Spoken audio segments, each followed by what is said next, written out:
प्रेम और मोहब्बत से रहते थे। एक औरत बाहर से आकर बहुत बड़ा बंगला बनाकर उसमें रहने लगती है। वह औरत देखने में बहुत ही खूबसूरत थी, साथ ही दिल की भी बहुत अच्छी थी। वह गरीबों की भी मदद किया करती थी। उसका नाम सरिता था, लेकिन लोगों ने उसका नाम परी रख दिया था। पड़ोस ही में चमन नाम का एक आदमी रहता था, जो बहुत ही गरीब था। उसके घर उसकी बेटी की शादी थी। चमन परी के घर जाता है। दरवाजे की कुंडी खिटखिटाता है। अरे चमन, सुबह सुबह क्या हुआ? अरे परी जी, क्या आप मेरी थोड़ी सी मदद कर सकते हैं? बताओ चमन जी, अगर मुझसे। परी लोगों की मदद करने में पीछे नहीं हटती थी। लोगों की भरपूर मदद किया करती थी, लेकिन एक बात में वह मदद नहीं कर पा रही थी। उसी गांव में नदी के किनारे आए दिन लाश मिला करती थी। अरे ये हो क्या रहा है? हर 2 दिन पर हमें यहाँ से लाश मिलती है। हमें इसका जल्दी पता लगाना होगा। सारे लोग जमा होते हैं। थोड़ी देर बाद सारे लोग चले जाते हैं। फिर अगली रात एक आदमी सड़क से गुजरता है। भैया, अरे भैया मेरी तरफ देखो तो।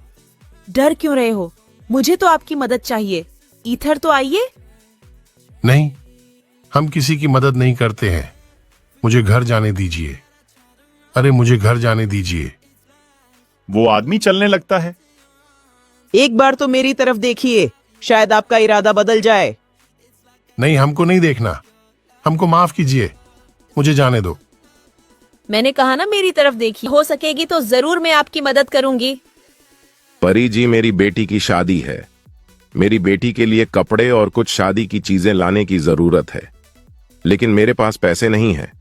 महेश पैसे तो दे रहा है, लेकिन बहुत ज्यादा ब्याज पर दे रहा है। इतना मैं कैसे वापस दे पाऊंगा? बस पैसों की जरूरत है, लो ले जाओ ये पैसे। और भी जरूरत पड़े तो फिर भी ले जाना, और जब आपके पास पैसे आ जाए तो मुझे वापस कर देना। चमन पैसे लेकर अपने घर चला जाता है। ये समझ नहीं आता।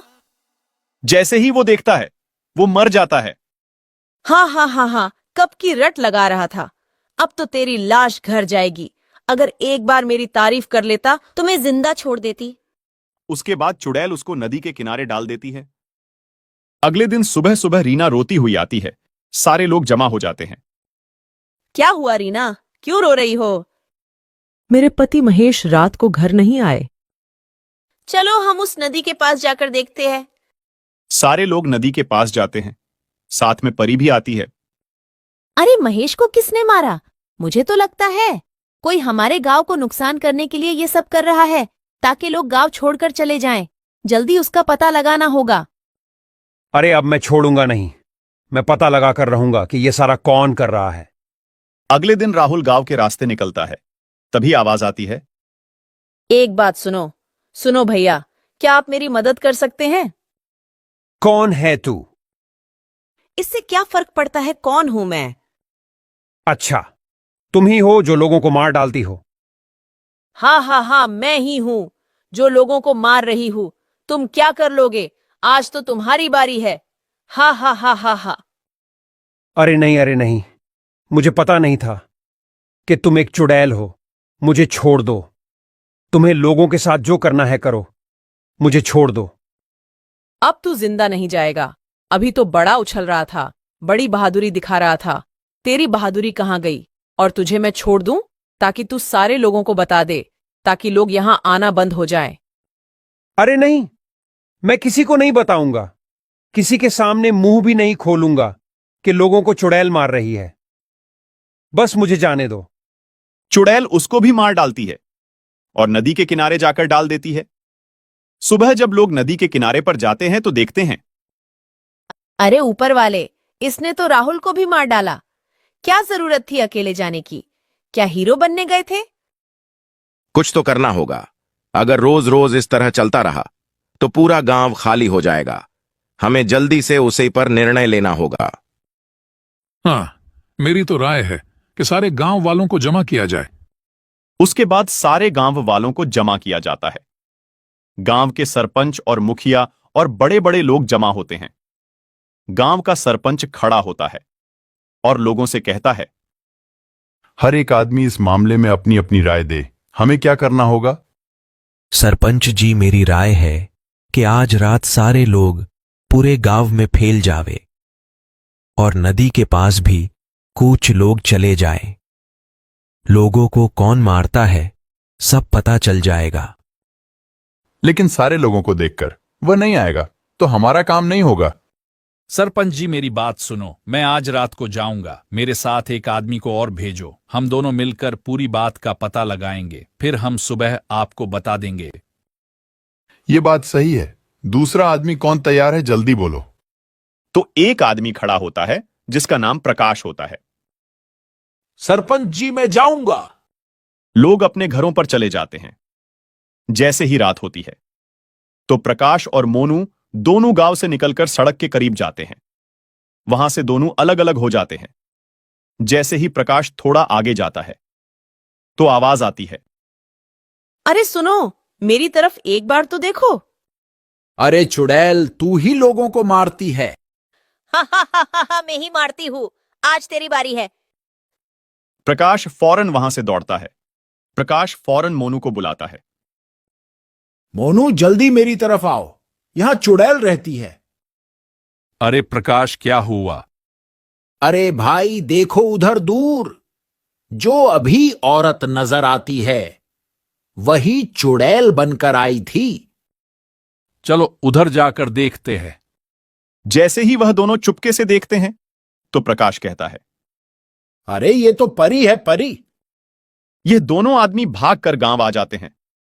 फिर वह दोनों अपने अपने घर चले जाते हैं। जैसे ही सुबह होती है वह दोनों सरपंच के पास जाते हैं। फिर सारी बात सरपंच को बताते हैं। फिर सरपंच गांव के कई लोगों को लेकर परी के घर जाते हैं। सारे लोग और सरपंच परी के घर जाकर दरवाजा खिटखिटाते हैं।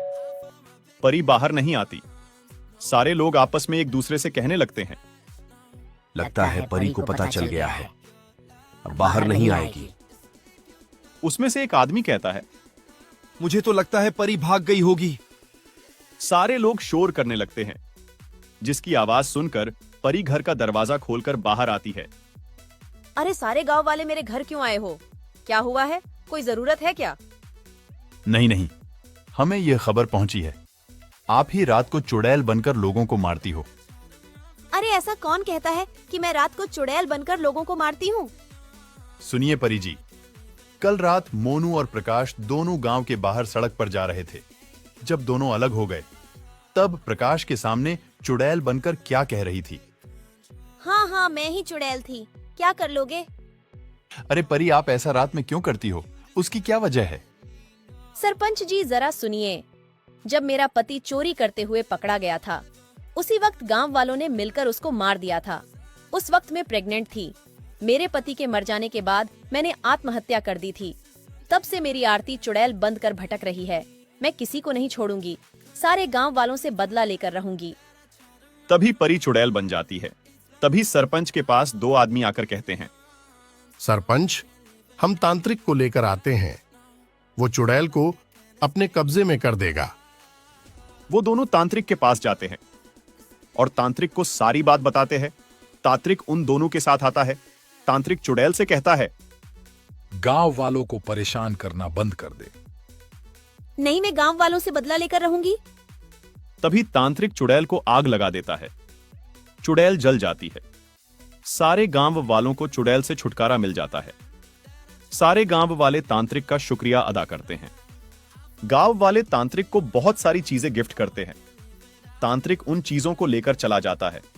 फिर गांव वाले खुशी खुशी रहने लगते हैं। सरपंच मोनू और प्रकाश को कुछ पैसे दे देता है। उनकी हिम्मत की वजह से पूरे गांव वालों को छुटकारा मिलता है। दोस्तों, इस कहानी से हमें यह सिख मिलती है, कभी भी किसी पर आंख बंद करके भरोसा नहीं करना चाहिए।